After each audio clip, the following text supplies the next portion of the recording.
Was anybody else happy this year to see a Western Conference team in the finals that wasn't the LA Kings or Chicago Blackhawks?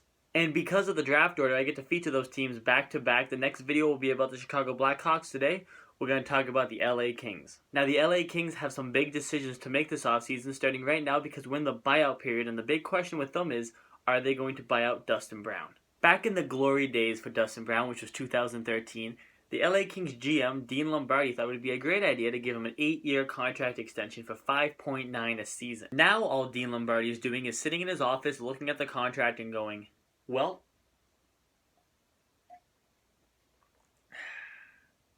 shit.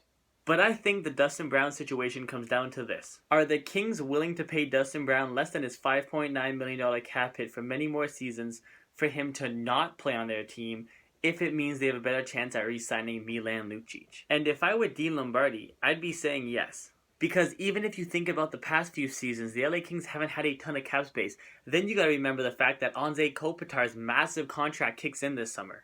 So now you're paying your best forward $10 million a season, which in all truthfulness he does deserve. But now you want to re-sign one of the best power forwards in the league, Milan Lucic, or at least one of the best in my opinion. And the Kings really need to get him re-signed before July 1st. Because even if the LA Kings buy out Dustin Brown's contract, I don't think they'll be able to beat any offer that Milan Lucic will get in the free agent market. Because if you think that a team like the LA Kings can outbid a team like the Edmonton Oilers on a guy like Milan Lucic, you are thinking wrong. Look, Milan Lucic is a very unique player. Very few people have the size and strength of Milan Lucic and have the skill to play with top-end players. And I think Peter Chiarelli loves the idea of having Lucic play on a line with one of their big forwards like McDavid or Hall or Eberle or Draisaitl, etc. So in my opinion, I think the LA Kings definitely should be buying out Dustin Brown's contract. It gives them a better chance, not a guarantee, but a better chance at being able to re-sign Milan Lucic. Now on to the NHL draft, and in the first round, the LA Kings actually don't have a draft pick.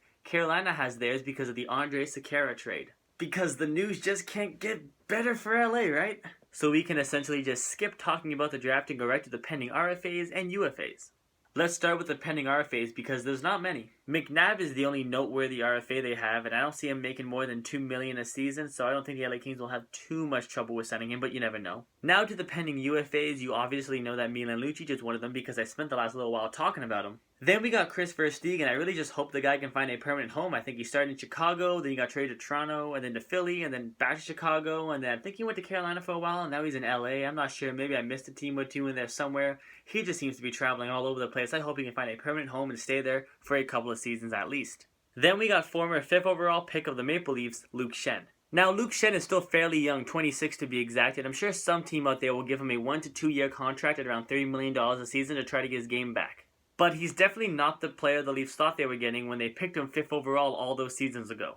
So bottom line is I expect both Chris Versteeg and Luke Schenn to not be re-signing with the LA Kings, and they will hit the open market on July 1st. Now, like I always say, you should always try to have some cap space available going into the season in case that around trade deadline time a rental player becomes available to you. One not so expensive UFA that the LA Kings should look at should be Dale Weiss. Dale Weiss really established himself as a great two-way player that can score some goals while he was with the Montreal Canadiens, which is why at last year's trade deadline the Chicago Blackhawks went and picked him up. I think he would be an amazing addition to this LA Kings team. They have some trouble scoring goals at times, and they love defensively responsible players.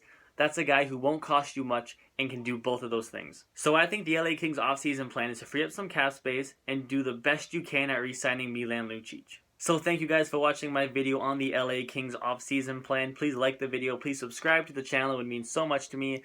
Please like my page on Facebook. It's all about hockey. The link to that is down below. And please email me any questions or if you just want to talk hockey to theshannonclan19@gmail.com. And I'll see you guys back here for the next episode where we talk about the Chicago Blackhawks who didn't win the Stanley Cup.